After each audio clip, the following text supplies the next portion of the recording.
ఇవాళ వర్తమానం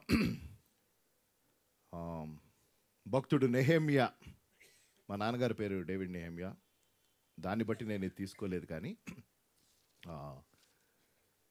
నెహెమ్యా గ్రంథం శ్రేష్టమైన గ్రంథం. నేను ఇంకా ఉద్యోగం చేస్తూ సేవ చేస్తున్నాను. దానికి ఒక బలమైన కారణం ఈ జీవితం, ఇంకా పలు జీవితాలు. అది దేవుని పిలుపు. అయితే ఈరోజు వర్తమానపు ఉద్దేశం ఏంటంటే, దేవుని పని మనం అందరం చేయాలి. అందులో ఏమైనా అనుమానం ఉందా?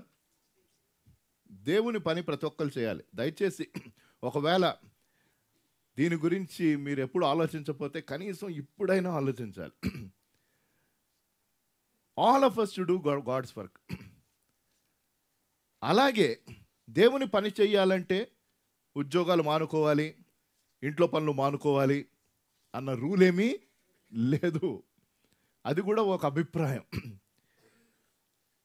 మనం ఎక్కడ ఉన్నప్పటికీ అక్కడ దేవుడు మనకు అప్పగించిన పనిని చేస్తూ దానితో పాటు ఆయన పనిని చేయాలి.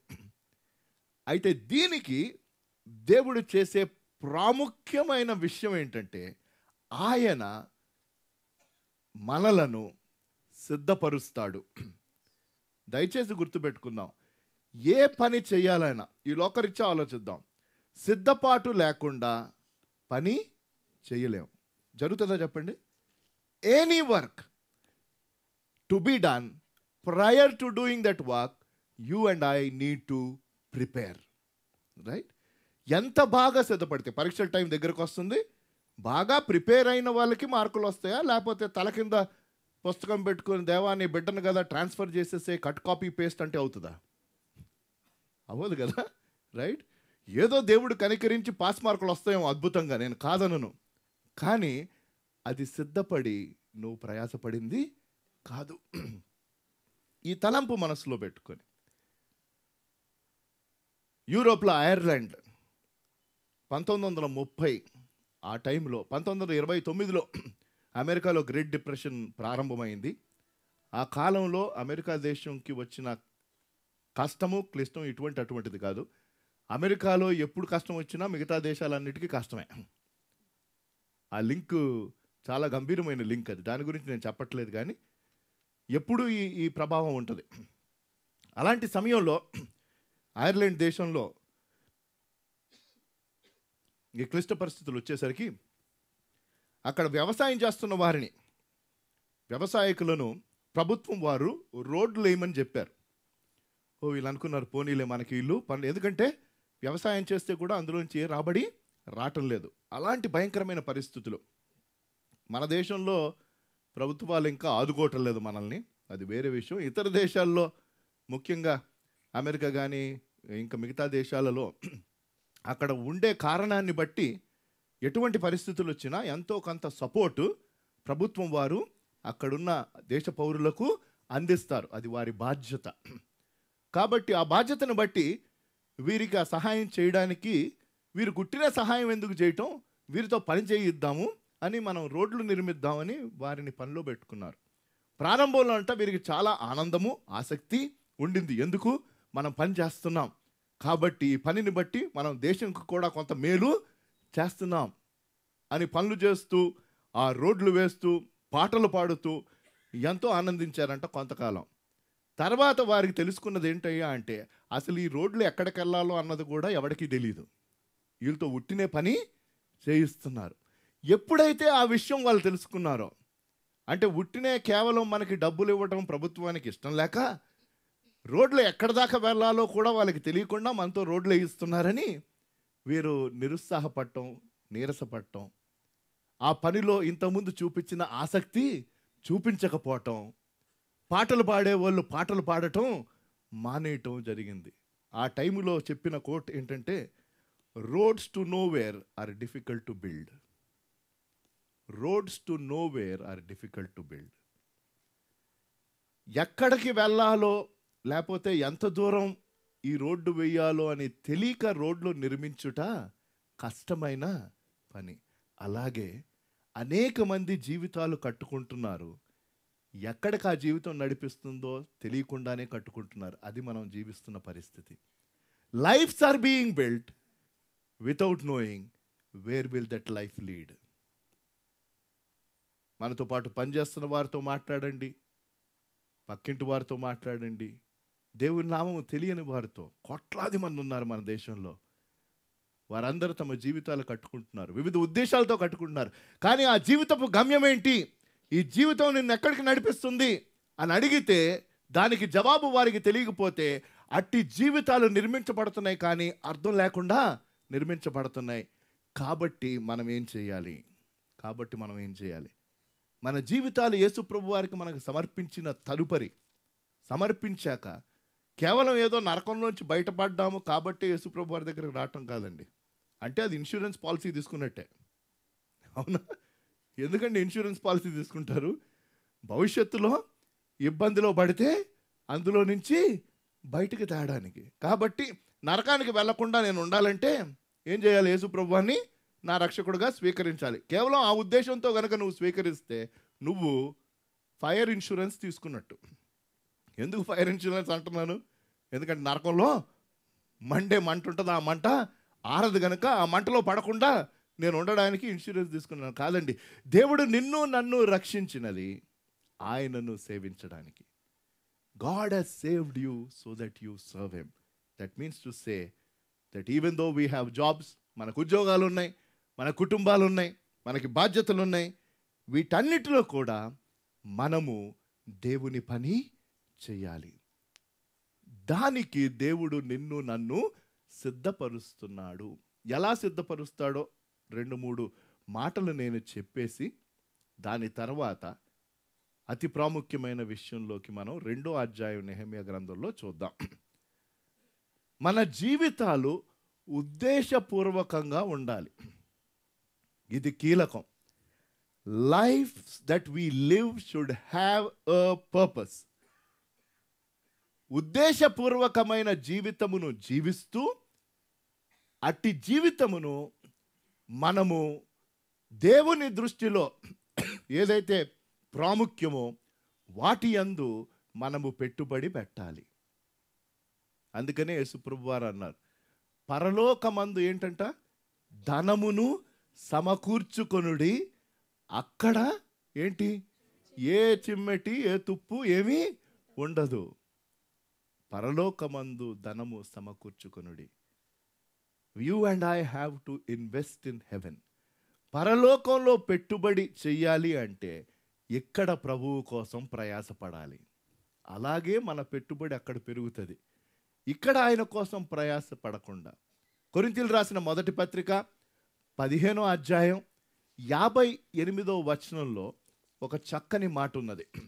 1 Corinthians 15 chapter 58th verse. కాగా నా ప్రియ సహోదరులారా, మీ ప్రయాసము ప్రభువునందు వ్యర్థము కాదని ఎరిగి స్థిరులను కదలని వారును. మీ ప్రయాస ప్రభు, కొరింథీయులకు రాసిన మొదటి పత్రిక 15వ అధ్యాయం 58వ వచనం చదవబడుతుందండి. మీ ప్రయాస ప్రభువునందు వ్యర్థము కాదని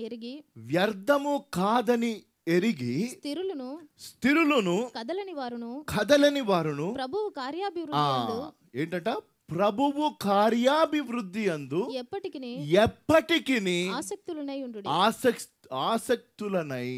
ఉండుడి. Always abounding in Lord's work. ప్రభువు యొక్క పనిలో మీరు ఎల్లప్పుడూ ఆసక్తి కలిగి ఉండండి. దేవుని పని చేయుటలో మనము విసిగిపోకూడదు. అంటే దేవునికి ఈ లోకంలో పని ఉందన్నమాట. ఏమైనా డౌటా? కానీ విశేషం ఏంటంటే ఆ పనిని దేవుడు నీ ద్వారా నా ద్వారా చెయ్యాలని ఆశపడుతున్నాడు. ఇది అతి ప్రాముఖ్యమైన సత్యం. ఇంకా మనకి ఎంత దేవుడు ఆయుష్నిస్తాడో అది ఆయన చేతిలో ఉన్నది. యేసు ప్రభువారి రాకడ ఆలస్యమైతే ఈ లోకరీత్యా దేవుడు మన ఆయుష్ను కొనసాగిస్తే ఈ విషయం ప్రతి ఒక్కరు కేవలం ఆలోచించడం మట్టుకే కాకుండా ఇది మొదలుకొని ఆయన పనిలో ప్రయాసపడాలి. కాబట్టి దేవుడు తన పని చేయాలి అంటే ఆయన నిన్ను నన్ను వాడుకోవాలని ఆశపడుతున్నాడు. నిన్ను నన్ను వాడుకోక మునుపు దేవుడు మనలను వాడబడగలిగే స్థితిలోకి ఆయన తేవాలని ఆశపడుతున్నాడు. రైట్? మనం దేన్నైనా వాడాలి అంటే ముందు దానిని శుభ్రం చేస్తాం, రెడీ చేసుకుంటాం, అంతే కదా? రెడీ చేయకుండా వాడతామా? నిన్న తిన్న ప్లేట్ వేలే కడగకుండా తెచ్చేయి అని ఎవరైనా అడుగుతారా ఇంటికి వెళ్ళి భోజనం చేయడానికి? అడిగితే నేనేం చేయలేను, కానీ నాకు తెలిసి సహజంగా అది చెయ్యరు. రైట్? ఒక పూట భోంచేయడానికి ఒక ప్లేటును నువ్వు శుభ్రం చేసుకొని దానిని వాడబడగలిగిన స్థితికి తెచ్చుకొని వాడతావు. దేవుడు నిన్ను నన్ను వాడుకోవాలని ఆశపడుతున్నారు. There is work for God to be done in this world while we keep doing all other works. మన కుటుంబ బాధ్యతను నెరవేరుస్తూ, ఉద్యోగాలు ఉంటే ఉద్యోగ బాధ్యతను నెరవేరుస్తూ, లేకపోతే ఇంట్లో ఉంటే ఇంట్లో బాధ్యతను నెరవేరుస్తూ, వీటన్నిటిని చేస్తూ మనము దేవుని పని కూడా చెయ్యాలి. అది దేవుడు ఈరోజు మనల్ని పిలుస్తుంది. ప్రతి ఒక్కరు దేవుని పని చేయాలి. దానికోసం దేవుడు నిన్ను నన్ను సిద్ధపరుస్తాడు. ఇప్పుడు అసలు విషయానికి వస్తున్నాను. దేవుడు ఎలాగో సిద్ధపరుస్తాడు? 3 మాటలు చెప్తాను.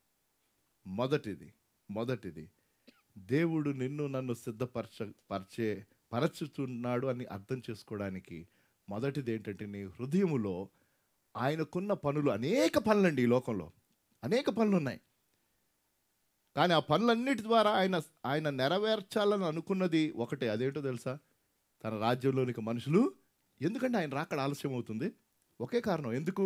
ఇంకా ఎంతోమంది ఆయన రాజ్యంలోనికి, ఎలాగూ ఇతరులు ఆయన నామము తెలియని వారు ఆయన రాజ్యంలోనికి రావాలి అని ఆ ఆశ ఆయనకుందో, దానికోసం ఆయన వివిధ పనులను మనుషులకు అప్పచెప్తూ వాటన్నిటి ద్వారా ఆయన అనేక మందిని తన రాజ్యంలోనికి నడిపించుకుంటున్నారు. కాబట్టి దేవుడు తన బిడ్డలను సిద్ధపరచడానికి చేసే మొదటిది ఏంటంటే, నీ హృదయములో తన పని గురించిన భారమును పెడతాడు.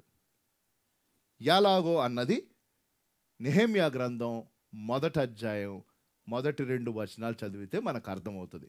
నెహెమ్యా చక్కని ఉద్యోగంలో ఉన్నాడండి. రాజుగారికి ద్రాక్షారసమును ఆ గిన్నెను అందించే పని. ఏమండి, దయచేసి ఒక్క నిమిషం దేవుని మాటలు ఆలకించమని కోరుతున్నాను. కాబట్టి నెహెమ్యా ఉద్యోగం చేస్తున్నాడు, అవునా కదా? అంటే ఇప్పుడు ఒకవేళ నెహెమ్యా బ్రతికుంటే ప్రైమ్ మినిస్టర్ గారికో లేకపోతే ప్రెసిడెంట్ గారికో ఏంటి, ఆయన భోజనమును తయారు చేసి అందించే బాధ్యత. ఆ దినాలలో రాజు ఏదైనా తినాలి అంటే దానికంటే ముందు ఈ పానదాయకుడు ఏం చేయాలి? దానిని టేస్ట్ చేసి ఇవ్వాలి. ఎందుకంటే అనేక మంది శత్రురాజులు వ్యతిరేకత ఉన్నది కాబట్టి ఏ రీతిగా ఆ రాజుకి హాని కలుగుతుందేమో అని ఇది ఒక ప్రాముఖ్యమైన బాధ్యత. అలాంటి బాధ్యత కలిగిన పనిలో ఉన్నాడు. అయితే నెహెమ్యాకు తన పనితో పాటు దేవుని పట్ల అపారమైన ప్రేమ ఉండింది. నెహెమ్యాకు తన పనితో పాటు దేవుని వాక్యం పట్ల అపారమైన ప్రేమ ఉండింది. నెహెమ్యాకు తన పనితో పాటు దేవుని పని గురించిన అపారమైన ప్రేమ ఉండింది. అది తేడా. మనం ఏంటంటే ఈ పనుల్లో ఉంటే ఇంకా నాకు టైం లేదనుకుంటాం. సజీవ సాక్షి నేను రోజుకి 11 గంటలు పని చేస్తాను ఉద్యోగరీత్యా. మళ్ళీ శని ఆదివారాలు ఈ పని చేస్తూ ఉంటాను. 7 రోజులు నాకు విరామము లేదు. అక్కడ పని చేస్తున్నప్పుడు కూడా దేవుడిచ్చే అవకాశాలను నేను వాడుకుంటాను. అయితే నెహెమ్యా దగ్గరకు వచ్చిన వర్తమానం చూడండి. 1వ అధ్యాయం 1-2 వచనాలు. హకల్యా కుమారుడైన నెహెమ్యా యొక్క చర్యలు. 20వ సంవత్సరంలో కిస్లేవు మాసమున నేను షూషాను కోటలో ఉండగా నా సహోదరులలో హనానీ అను ఒకడును యూదుల్లో కొందరును వచ్చిరి. చెరపట్టబడిన శేషంలో తప్పించుకున్న యూదులను గూర్చియు యెరూషలేమును గూర్చియు నేను వారిని అడగగా వారు చెరపట్టబడిన వారిలో శేషించిన వారు ఆ దేశంలో బహుగా శ్రమను నిందను పొందుచున్నారు. మరియు యెరూషలేము యొక్క ప్రాకారము పడద్రోయబడినది, దాని గుమ్మములను అగ్నిచేత కాల్చబడినవని నాతో చెప్పిరి. చాలండి. నేను అన్నాను, దేవుడు ఒక వ్యక్తిని సిద్ధపరుస్తున్నప్పుడు మొదటిది God will place a burden in your heart. అలా దేవుడు సిద్ధపరుస్తాడు. దయచేసి గుర్తుంచుకోవాలి. నెహెమ్యాను దేవుడు సిద్ధపరుస్తున్నాడు. మంచి ఉద్యోగంలో ఉన్నాడు. కానీ ఆ ఉద్యోగం చేస్తున్నప్పుడు తన దగ్గరికి సమాచారం వచ్చింది. తన ప్రాంతం నుంచి వారు రాగానే తను అడిగాడు, మన సిటీ ఎలాగుంది, మన ప్రజలు ఎలాగున్నారు? అయ్యా, ఎలాగుంటాం ఏంటి, మన సిటీ చుట్టూ ఉన్న గోడలు కూలిపోయినాయి, ప్రజలు బహుశ్రమ పడుతున్నారు. ఓ అలాగా, సరే రాజుగారికి రికమెండ్ చేసి ఏమన్నా డబ్బులు గిబ్బులు పంపిస్తానులే అన్నాడా?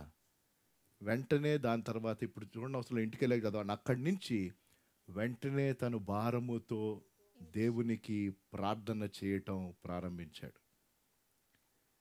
మన చుట్టూ అనేక మంది నశిస్తున్నారు. మన కుటుంబాల్లో ఆయన నామం తెలియని వారు ఉన్నారు. మనం నివసించుచున్న ఈ ప్రాంతంలో అనేక మంది నశిస్తున్నారు. దేవుడు నీ హృదయములో ఎవరిని గూర్చి భారము పెట్టాడు? ఆ తలంపు నీకు వచ్చినప్పుడు అది ఏదో వచ్చింది అనుకోబాకు. దేవుడు ఒక పరిస్థితిని ఎదుట తీసుకొని వస్తున్నప్పుడు వెంటనే దాని గురించి నువ్వు భారముతో ప్రార్థన చెయ్యాలి. So when was the last time you had a burden for somebody is my question. ఎంతకాలం అయింది కొందరు గురించి నువ్వు భారం కలిగి ప్రార్థన చేసి? ఎంతకాలం అయింది నీ రక్త సంబంధీకులు ఒకవేళ రక్షణలో లేకపోతే వారి గురించి ప్రార్థన చేసింది? ఎంతకాలం అయింది నీ కుటుంబంలో ఉన్న సమస్య కోసం నువ్వు భారం కలిగి ప్రార్థన చేసింది? దేవుడు తన ప్రజలను సిద్ధపరిచే పద్ధతిలో మొదటి మెట్టు ఇది. ఎప్పుడైతే ఆ భారము నీకు కలుగుతుందో ఆ భారమును బట్టి నీ హృదయము ముక్కలు ముక్కలవుతుంది దేవుని సన్నిధిలో. ఆ ప్రార్థన చాలా సుదీర్ఘమైన ప్రార్థన, చదవడానికి మనకు టైం లేదు, అందుకనే ఇంటికి వెళ్ళాక చదవమన్నాను. When God gives a burden to your heart, that heart will be broken. That will be broken. That is the second way God prepares us. దేవుడు సిద్ధపరిచే పద్ధతిలో రెండవ మెట్టు, భారము నీ హృదయములో పెట్టి అట్టి భారమును బట్టి నువ్వు దేవుని సన్నిధిలో ప్రార్థిస్తూ విరిగిన హృదయం కలిగి ఉంటావు. విరిగిన హృదయమును దేవునికి తిరిగి సమర్పించగా, నా మాటలు జాగ్రత్తగా అర్థం చేసుకోండి. విరిగిన హృదయమును మనం తిరిగి దేవునికి ప్రార్థనలో సమర్పించగా దేవుడు అట్టి హృదయాన్ని ఇంకా పెద్దగా చేస్తాడు. పెద్దగా చేసి అట్టి హృదయాన్ని ఆయన దీవించి తన పనిని జరిగిస్తాడు. వేరే పద్ధతి లేదు. If you want to be used by God, God has work to do through you. నీ ద్వారా దేవుడు పనిచేయాలని ఆశపడుతున్నాడు.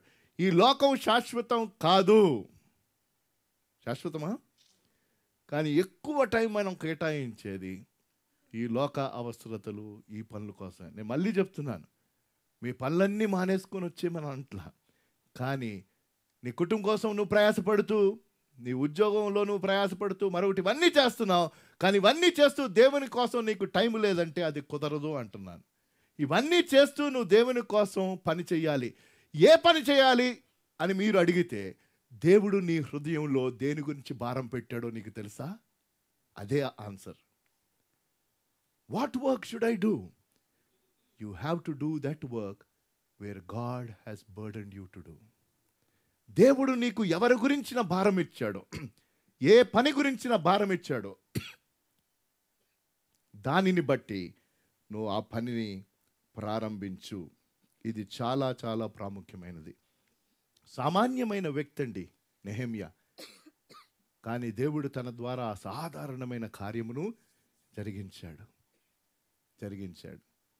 ఇప్పుడు 2వ అధ్యాయానికి వద్దాం.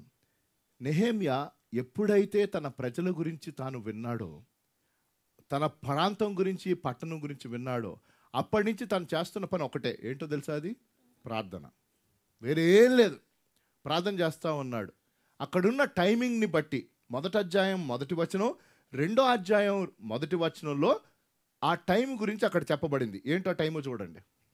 అటు తరువాత అర్తహషస్త రాజు ఏలుబడి కాలమున 20వ సంవత్సరంలో నీసాను మాసమందు రాజు ద్రాక్షారసం. చాలండి, నీసాను మాసము ఎన్నోదండి?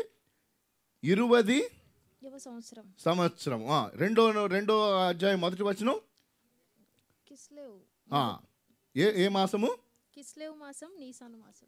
హిస్లేవు మాసం అంటే ఆ క్యాలెండర్ ప్రకారం, గ్రీక్ క్యాలెండర్ ప్రకారం చూస్తే, మనం ప్రస్తుతపు క్యాలెండర్తో పోల్చుకుంటే నెహెమ్యా దాదాపు 4 నెలలు ప్రార్థన చేశాడని మనం తెలుసుకోవచ్చు.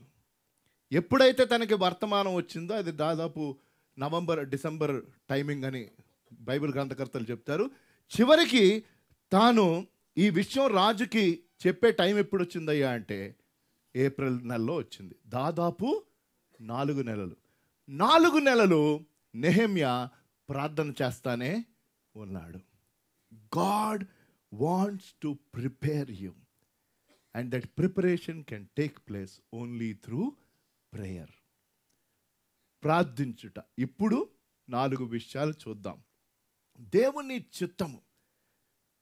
చాలామందికి క్వశ్చన్ వస్తూ ఉంటుంది, సరేనండి నేను ఎలా తెలుసుకోవాలి దేవుని చిత్తం? దేవుని పని చేయడానికి దేవుడు నాకు చెప్తున్నది ఏంటి అంటే, ఈ జీవితాన్ని చూడండి. ఎప్పుడైతే ఒక అక్కర గురించి నెహెమ్యా తెలుసుకున్నాడో, అట్టి అక్కరను బట్టి నెహెమ్యా హృదయము కదిలించబడింది. కదిలించబడగానే వెంటనే ఉద్యోగం మానేసి వెళ్ళిపోయాడా? లేదు. ఏం చేశాడు? ప్రార్థన చేయటం ప్రారంభించాడు. ప్రతిరోజు ప్రార్థన చేస్తున్నాడు. కొంతకాలం ఉపవాసం ఉన్నాడు. దేవునికి ఈ విషయాన్ని అప్పగించాడు. దేవాన్ని చిత్తమేంటో చెప్పు అని చెప్పాడు. ప్రార్థన చేస్తానే ఉన్నాడు. దాంతోపాటు ఏం చేస్తున్నాడు? తన డ్యూటీ చేస్తున్నాడు. బాధ్యతతో చేస్తున్నాడు. చక్కగా నిర్వర్తిస్తున్నాడు. అంటే దేవుని చిత్తము తెలుసుకోవడానికి నువ్వు ప్రార్థించుచుండగా అందులో సహనము ఉండాలి. ఇది మొదటి rule. When you are praying for the will of God, in that prayer there should be perseverance. దేనికోసం అండి నాకు ఈ కనిపెట్టుట ఉండాలి, లేకపోతే నేను ఆ రీతిగా ఓపికతో కొనసాగాలి అంటే దేవుని సమయము కోసము. అతి ప్రాముఖ్యం. I have to do his work according to his timing. అవునా కాదా? ఉదాహరణకి నేను ఉద్యోగంలో ఉన్నాను. ఇక్కడ ఉన్న వాళ్ళు చాలామంది ఉద్యోగంలో ఉన్నారు. ఉద్యోగంలో చేరిన తర్వాత, సార్ మీరు 9 to 6 అంటున్నారు, కానీ నాకు ఆ టైంలో చాలా పనులు ఉన్నాయి. నేను రాత్రి 8కి వచ్చి 10కి వెళ్ళిపోతాను. ఏమంటారు అంటే ఏమంటాడు? Thank you sir. ఏమంటారంటే సహోదరు చెప్పాడు, అక్కర్లేదు పో అంటాడని. మరి అంతే. అవునా కాదా? ఎంత మంచి ఎంప్లాయీ అయ్యా నువ్వు, నీ నచ్చిన టైంలో వచ్చి పనిచేసి వెళ్ళిపోలే అంటాడా? కాదు కదా. ప్లస్ కొన్ని ప్రాముఖ్యమైన పనులు వచ్చేసరికి కొన్నిసార్లు మనం ఓవర్ టైములు చేస్తాం. లేకపోతే ఏంటంటారు తెలుసా, ఈరోజు అర్జెంట్ వర్క్ వచ్చిందండి, ఏం రేపు చేయలేమా అంటే, లేదు ఇవాళ ఈ టైం లోపలే ఇది చెయ్యాలి. ఎవరు చెప్తున్నారు అది నీకు? నువ్వు చెప్తున్నావా? నీ బాసో ఆ బాధ్యతో నీకు చెప్తుంది. This has to be completed at this time. It is not just working, it is working according to his time table. ఆయన టైమింగ్ ప్రకారం నేను పని చేయాలి. ఏ పని అండి? ఎంతసేపు మనం మాట్లాడుతుంది దేవుని పని. అయ్యో, దేవుని పని ఎవరు చేయాలి? రక్షింపబడిన ప్రతి ఒక్కరు, ఉద్యోగాలు చేస్తున్న వాళ్ళు, ఫుల్ టైం సేవలోకి వచ్చిన వారు, ఎవరైనా సరే దేవుని పని చేయాలి. ఎందుకు అంటే దేవుడు నిన్ను నన్ను రక్షించింది ఆయన పని చేయడానికి. అట్టి పని చేయడానికి దేవుడు నిన్ను నన్ను సిద్ధపరుస్తాడు. సిద్ధపరిచే పద్ధతి 2-3 చెప్పాను నేను. సిద్ధపరిచే పద్ధతిలో మొదటి మెట్టు ఏంటి? భారమునిస్తాడు. హృదయములో భారము. He will give you a burden in your heart. And if God has given you a burden and if you have forgotten that, I am telling you, please pray. ఏంటి దేవుడు నీ హృదయంలో పెట్టే భారం? ఎవరి కోసం? అనేక రీతులుగా దేవుడు తన పనులు చేయాలని ఆశపడుతున్నాడు. చాలామంది ఈ విషయం మర్చిపోతున్నారు. వారికి నచ్చిన పనులు చేస్తున్నారు ప్రభు కోసమే. వారికి అనుకున్న పనులు చేస్తున్నారు ప్రభు కోసమే. వారికి ఏదైతే కన్వీనియంట్గా ఉందో దాన్ని బట్టి చేస్తున్నారు ప్రభు కనుక. It is not about what you want to do, it is about what God wants to do through you and me. ఎక్కడ పెట్టాడు దేవుడు నిన్ను? ఎందుకు పెట్టాడు దేవుడు? అక్కడ ప్రభు నీ పనేంటి? ఈ ప్రార్థన చేయండి దయచేసి ప్రతి ఒక్కళ్ళు. 27 సంవత్సరాలు అయిపోయిందండి. 27 సంవత్సరాలు నేను దేవుని సన్నిధిలో పదే అడిగేది, దేవుడు అనేక ద్వారాలు చూపిస్తున్నాడు. ఆ రీతిగా మేము ముందుకు వెళ్తున్నాం. ఒకప్పుడులాగా లేదు. అంటే అప్పుడు దేవుడు ఈ సంఘమును ప్రారంభించిన నాన్నగారికి ఇతరులకి వారికి ఇచ్చిన ఆలోచన, వారికి ఇచ్చిన నడిపింపుని బట్టి వారు చేశారు. కానీ ఇప్పుడు కూడా మేము అలాగే చేస్తామని అనడానికి వీలు లేదు. ప్రభు ఇప్పుడు నువ్వు మమ్మల్ని ఏ పని చేయమంటున్నావు? ఒక సహవాసంగా ఏ పని చేయమంటున్నావు? మమ్మల్ని ఒక్కొక్క వ్యక్తిగా మీరు ఎంచుకున్నారు. మమ్మల్ని ఏ పని చేయమంటావు? ఏ పని చేయమంటావు? ప్రభువు కార్యాభివృద్ధి అందు ఎప్పటికీ ఆసక్తులై ఉండుడి. ఎప్పటికీ ఆసక్తులై ఉండుడి అంటే మనము మరి ఎక్కువగా ప్రార్థిస్తూ ఆ ప్రార్థనలో ఏం చేయాలి? కనిపెట్టాలి. Praying for the will of God to do something great for his name will require perseverance till his timing. Perseverance, మనము కొనసాగాలి. నెహెమ్యా 4 నెలలు ప్రార్థించాడు. 4 నెలలు తన ఉద్యోగానికి మొహం ఇట్ట పెట్టుకొని వెళ్ళా. అలాగెళ్ళుంటే రాజుకి వెంటనే తెలిసేది. కానీ ఒక టైం వచ్చింది, తన ఫీలింగ్స్ని తాను ఇంకా కవర్ చేసుకోలేకపోయాడు.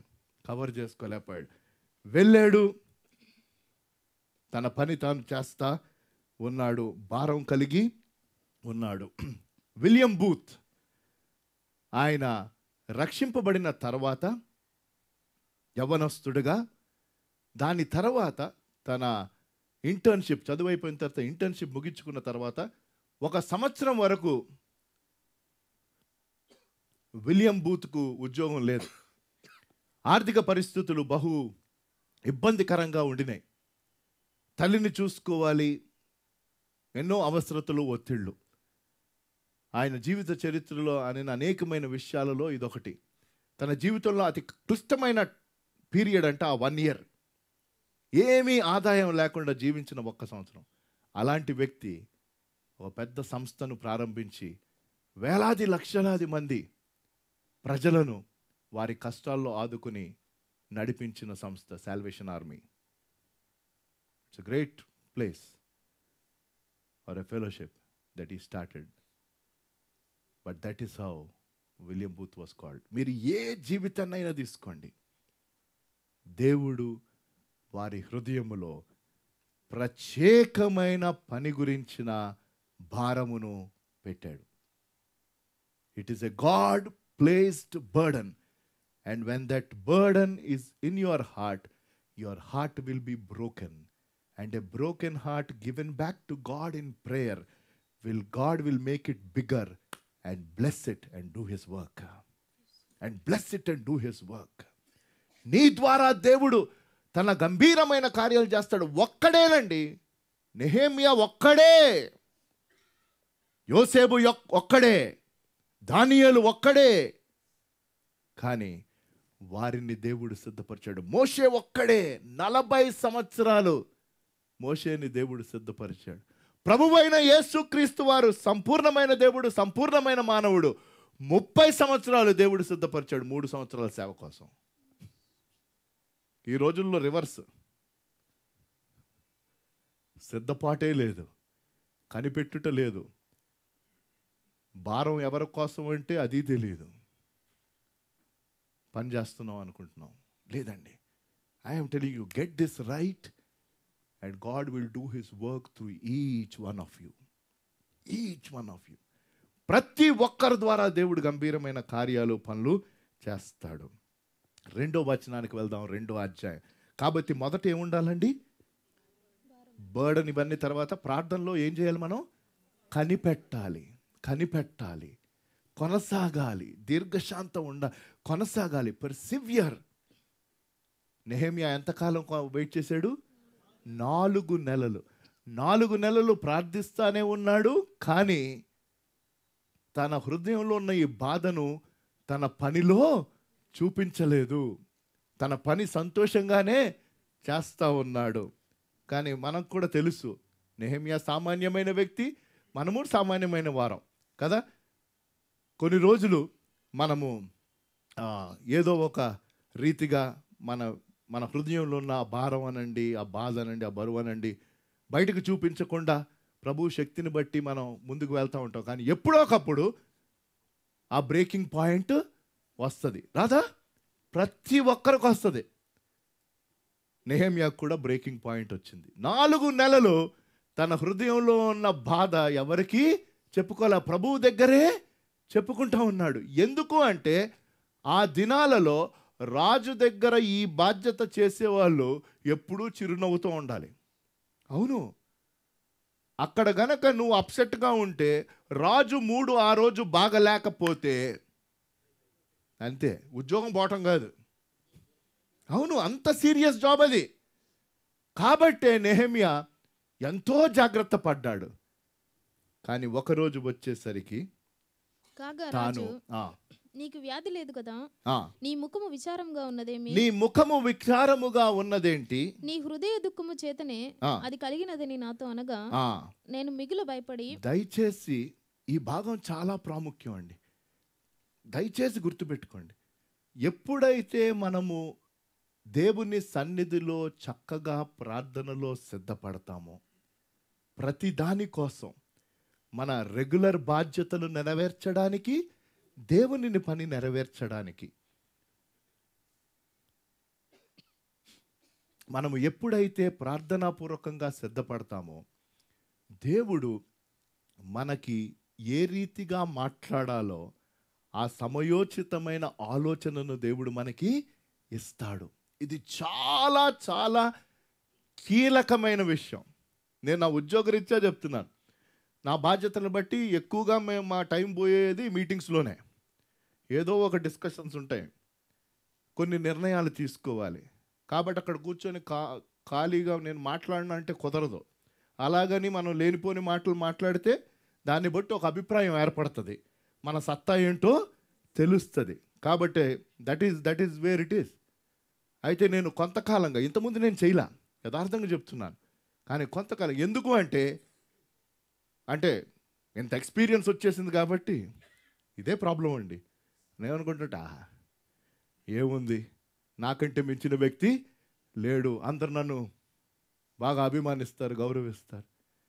కానీ కొన్నిసార్లు నేను అనాలోచితంగా చెప్పిన మాటలు, లేకపోతే నేను చెప్పిన మరికొన్ని విషయాలు ఏ రీతిగా ఇతరులు విని దానిని అర్థం చేసుకున్నారో తెలిసిన తర్వాత నేను అనుకున్నాను, ఇది సరి అయిన పద్ధతి కాదు. ఇప్పుడు కొంతకాలంగా నేనేం చేస్తానంటే, ఏదైనా డిస్కషన్ అవుతా ఉంటే నేను ఆలోచిస్తూ సైమల్టేనియస్గా ప్రార్థన చేసుకుంటాను మైండ్లో. ప్రభు, ఇప్పుడు నేను ఎప్పుడు మాట్లాడినా నేను కరెక్ట్ అయిన మాటలు చెప్పడానికి నువ్వు నాకు సహాయం చేయి. It is become a part of my life and I'm telling you the difference I have seen. ఇది చేయటం ప్రారంభించిన తర్వాత ఎంత తేడా వచ్చిందంటే, నేను మాట్లాడే ప్రతి మాటలో ఇతరులు ఎంతో కొంత విలువ చూడటం, లేకపోతే దాన్ని అంగీకరించడం, మరొకటి జరుగుతుంది. దానికంటే నేను వివరించలేను. కానీ విషయం ఏంటంటే, మనము ప్రార్థిస్తే సరి అయిన రీతిలో మన విషయాలు మనం ఇతరులకి తెలియపరచవచ్చు. ఇక్కడ నెహెమ్యా చాలా జాగ్రత్తగా ఎంచుకోవాలి.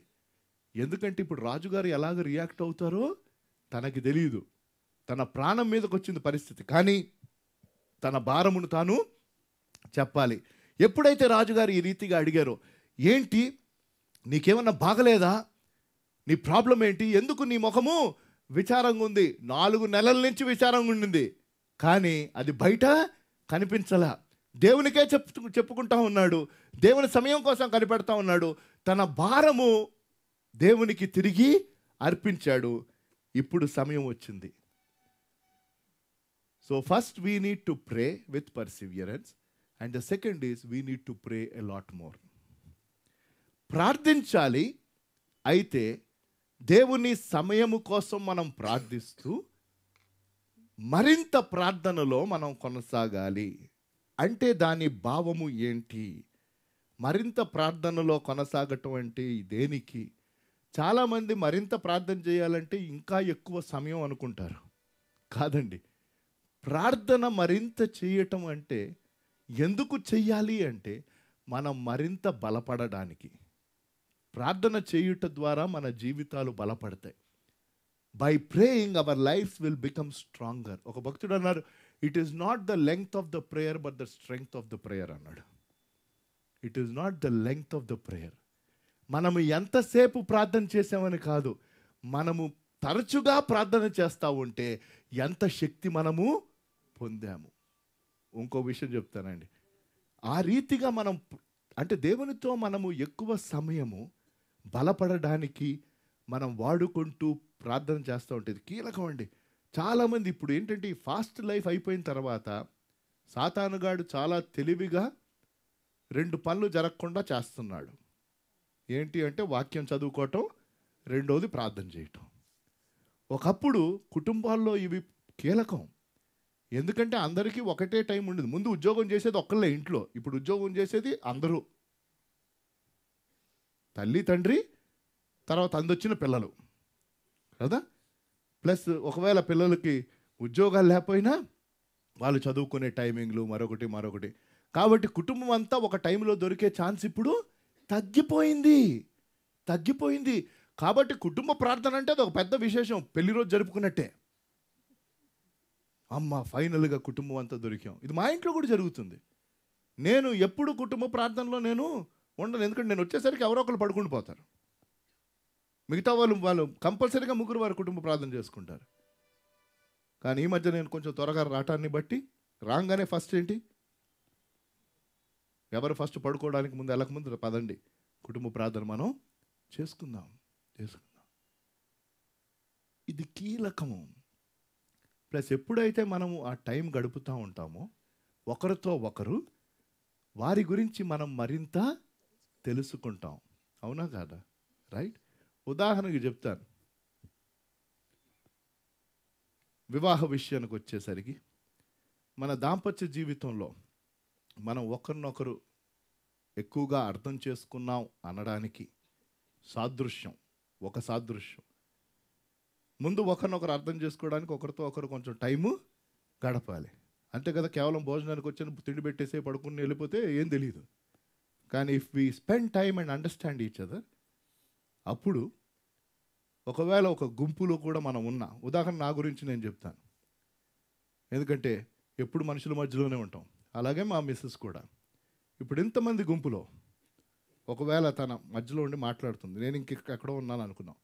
నేను ఒకరినొకరు చూస్తే మాట్లాడిన అవసరంలా, చూసి ఫేషియల్ ఎక్స్ప్రెషన్తో ఆవిడ ఏం చెప్పాలనుకుంటుందో నాకు తెలుసు, నా ఎక్స్ప్రెషన్తో నా మనసులో ఏది ఉందో ఆవిడికి తెలుసు. ఇది వాస్తవం. బహుశా మీరు కూడా మీ బెటర్ హాఫ్ గురించి చెప్పగలరేమో అనుకుంటున్నా. ఆ స్థితికి రావాలి. మాట్లాడవలసిన అవసరంలా, ఒకరిని చూస్తే కేవలం ఆ చూడటాన్ని బట్టి మా ఆయన ఇది అనుకుంటున్నాడు అనమాట, మా ఆవిడ మనసులో ఇది, అది ఎప్పుడు వస్తుంది? ఆ లెవెల్కి రావాలి అంటే సేమ్ థింగ్ విత్ చిల్డ్రన్. వాళ్ళతో 10 ప్రశ్నలు అడిగి నీకేం కావాలరా, ఏంటి అట్ట ఉన్నావేంటి, అసలు ఏం బాధ అన్నవసరంలే. చూడగానే ఏం బాబు, కొంతమంది తల్లులు భలే చెప్తారు, ఫేస్ చూడంగానే ఫుడ్ అన్నైనా అనరా, ఎలాగన్నా ఈడు అడగలా, కానీ వచ్చిన పొజిషన్ చూసే why, because the mother spent. కానీ మనం వచ్చి ఈడేంటి ఇట్టకున్నాడు, కడుపు అప్సెటా అంటాం. కాదు, ఎందుకు, నేను నా కొడుకుతో ఆ టైం గడపలా, ఇంట్లో తల్లి. మీకు అర్థమైంది కదా? Are you getting the point? ఎందుకండి ఈ సాదృశ్యం చెప్పానంటే, అలాగే ఎలాగైతే ఒక గుంపులో మీకు సన్నిహితమైన వారిని చూసి వారితో మాట్లాడకుండానే దూరం నుంచి చూసి తన మనసులో నీకు ఎట్టా తెలుస్తుందో, అలాగే నీ ఉద్యోగ బాధ్యతల్లో వేరే బాధ్యతలు ఉన్నప్పుడు నువ్వు దేవునితో చక్కని టైం గడిపితే నువ్వు వెంటనే దేవునితో కనెక్ట్ అవ్వచ్చు. అది నేను చెప్తుంది. మనం ఆయనతో గట్టిగా మాట్లాడవలసిన అవసరం లేదు. మనం దేవునితో ఎక్కువ సమయం గడిపితే ఆయనను నువ్వు చూసి నీ మనసులో ఆలోచించుకొని, oh this is what you want me to tell Lord, then you go. That is the beauty of building a relationship. దేవునితో సంబంధం పెట్టుకోవటం అంటే అది, ఆ సంబంధాన్ని బలపరుచుకోవటం అంటే అది. ఇంకొక రీతిగా నేను చెప్తాను ఎందుకు మనం ఎక్కువగా ప్రార్థన చేయాలి. ఉద్యోగం రానంతకి పట్టుదలతో ప్రార్థన చేయటం కష్టం కాదండి, కష్టం కాదు. ఉద్యోగం వచ్చేసిన తర్వాత అదే ఉద్యోగంలో ఇంకా నేను కొనసాగాలి అంటే దానికోసం ఎక్కువ ప్రార్థన చేయాలి, అదే కష్టం. అలాగే వివాహం జరగనంతకీ వివాహం కోసం ప్రార్థించే వాళ్ళు చాలామంది ఉన్నారు.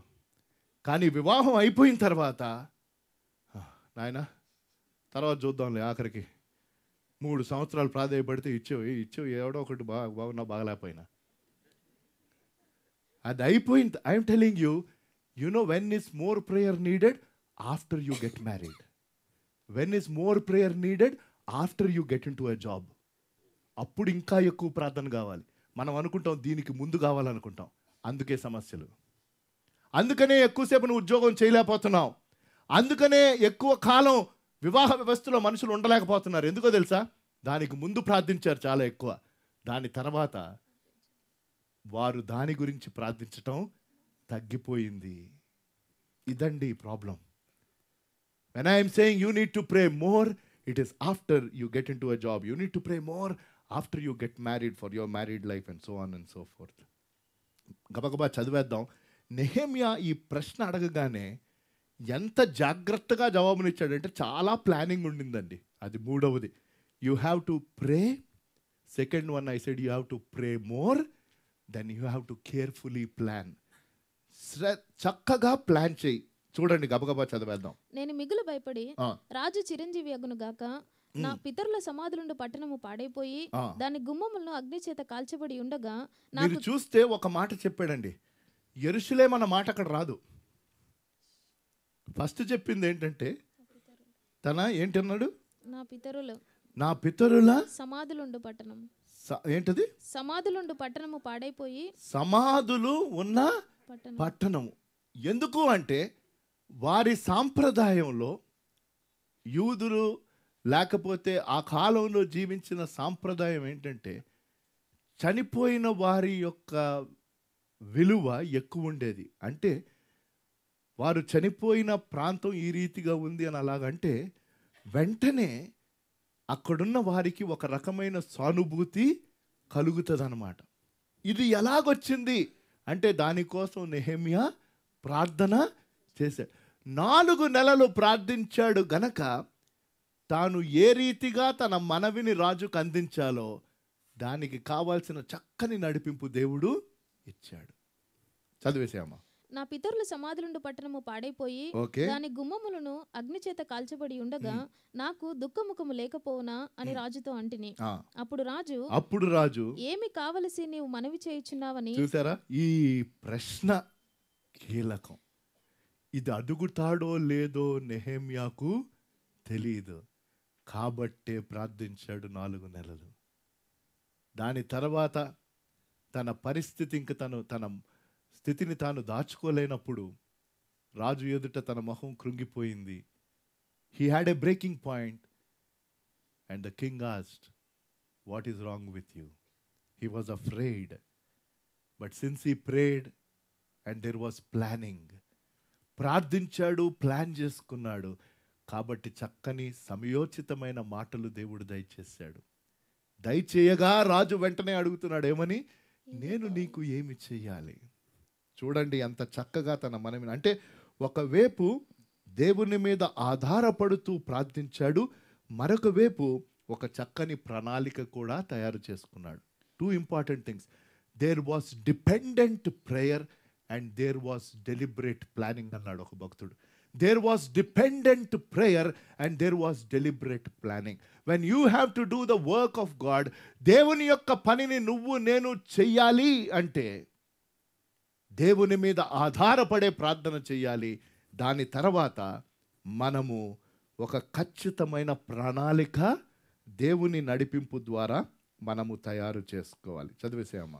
ఏమి కావలసి నీవు మనవి చేయుచున్నావని అడుగగా నేను ఆకాశమందలి దేవునికి ప్రార్థన చేసి రాజుతో నీ సముఖమందు నేను దయ పొందిన ఎడల. చూసారా అక్కడే ఇంకో మాట, నేను ఆకాశమందలి దేవునికి ప్రార్థన చేసి రాజుతో నీ సముఖమందు నేను దయ పొందిన ఎడల నా పితరుల సమాధులుండు పట్టణమును తిరిగి కట్టునట్లుగా నన్ను యూదా దేశమునకు పంపుడని వేడుకొనుచున్నానని నేను మనవి చేసి తిని. చాలండి. దాని తర్వాత మీరు ఇంటికి వెళ్ళాక చదవండి. 2 విషయాలు అడిగాడు. ఒకటేంటంటే వెళ్ళడానికి పర్మిషన్ అడిగాడు, ఆ మార్గమంతు తనకి భద్రత కావాలన్నాడు. దాని తర్వాత దానికోసం సమకూర్పు కూడా కావాలన్నాడు. He said I want passage, I want protection and I want provision అన్నాడు. చూసారు, కరెక్ట్ సిస్టమాటిక్. ఇవన్నీ ఒక్క ముక్కలో అడిగాడు. ఎందుకు అంటే 4 నెలలు.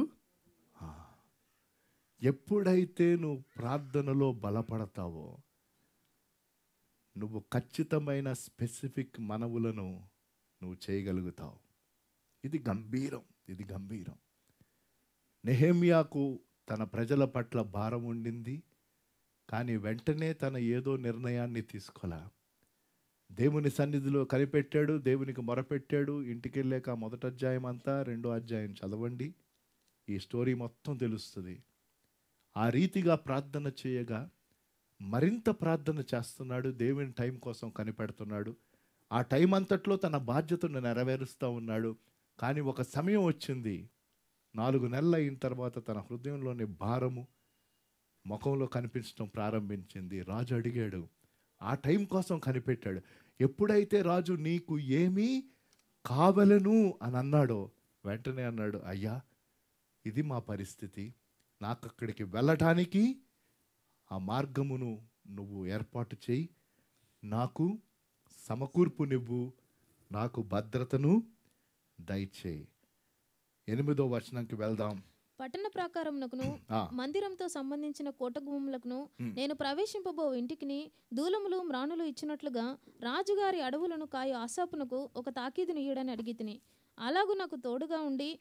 ఈ వచనము చాలా ప్రాముఖ్యమండి. 2వ అధ్యాయంలో 8వ వచనం, 2వ అధ్యాయంలోనే 18వ వచనం అతి కీలకం. అలాగున నాకు తోడుగా ఉండి నాకు కృప చూపుచున్న నా దేవుని కరుణాహస్తము కొలది రాజు నా మనవి ఆలకించెను. హల్లెలూయా. రాజు ఎందుకు మనవిని ఆలకించాడంట? దేవుని యొక్క కృపతో కూడిన కరుణాహస్తము నెహెమ్యాకు తోడై ఉండెను. అంటే నెహెమ్యా ప్రార్థన చేసిందల్లా ఏంటో తెలుసా? అయ్యా నీ నామమునకు మహిమ రావాలి. Praying for the will of God requires we give glory to God. దేవుని చిత్తము కోసము ప్రార్థించుటలో ఏముంటుందండి అంటే దేవుని సమయం కోసం కనిపెడతావు, మరింత ప్రార్థనలో బలపడతావు. దానితో పాటు నువ్వు ఒక చక్కని ప్రణాళికను సిద్ధపరచుకుంటావు. దాని తదుపరి దేవుని మహిమ కోసము కనిపెడతావు. నెహెమ్యా చెప్పిన చక్కని సాక్ష్యము, నాకు తోడుగా ఉండి నాకు కృప చూపుతున్న నా దేవుని కరుణాహస్తము కొలది రాజు నా మనవిని ఆలకించను. ఒక భక్తుడు అన్నాడు, నెహెమ్యా ఏదో చాలా తెలివిగల వ్యక్తి అని ఈ పని జరగటం కాదండి, దేవుడు సర్వాధికారి కనుక ఈ కార్యం నెహెమ్యా ద్వారా ఆయన జరిగించాడని. Not that Nehemiah was smart but God was sovereign అన్నాడు. ఎంత గొప్ప కార్యము! ఆ గోడల నిర్మాణము కొన్ని వందల సంవత్సరాలు పడుతుందని అనుకున్నది 52 రోజుల్లో నిర్మించాడు నెహెమ్యా. అనేక మంది సహకరించారు, కానీ ఒక్క వ్యక్తిని నిలబెట్టుకున్నాడు. ఎందుకు అంటే తాను చేసిన ప్రార్థన, దేవుడు తనని సిద్ధపరిచిన పద్ధతి. నెహెమ్యా గొప్పవాడు కాదు, దేవుడు కృపగలిగిన వాడు గనక పని జరిగింది. ఇంకొక మాట అన్నాడు ఆ భక్తుడు, not because Nehemiah was great but God was gracious. God's work will be done because he is gracious to అస్.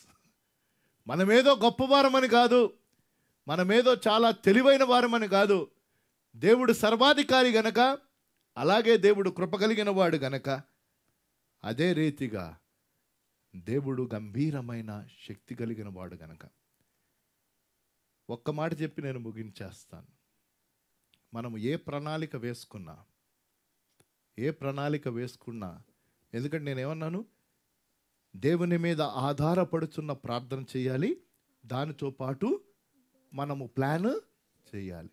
అయితే ఈ ప్లాన్ ఎప్పుడు పెన్సిల్తో రాసుకోండి, రబ్బర్ దేవుడికి ఇవ్వండి.